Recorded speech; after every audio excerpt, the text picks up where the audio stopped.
Ito ang tatalakayin natin.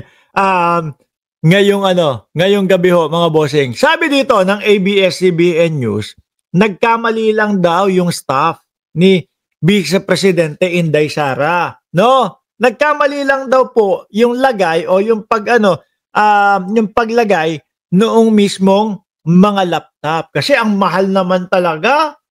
Mga bossing, siguro kahit supercomputer na yan o kung ano man yung super gaming computer o whatever at chuchuchu, hindi aabot ng 301,000. Di ba? 301,230 pesos isang laptop.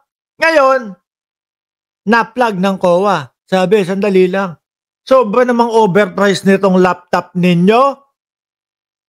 13 laptop. Magkano daw yung nagkahalaga? Sandali 13 laptop worth 3.9 million ho, mga kababayan.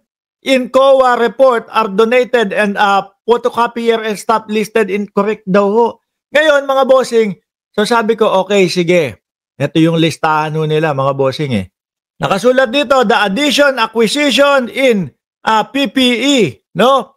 36,851,856 and 4 centavos and 39,254,026 pesos and 22 centavos for ano ba yung CY? Oh, yan. SY school year No, calendar year, no, 2024 and 2023 respectively as follow. 19 units ng motor vehicles is 26 million.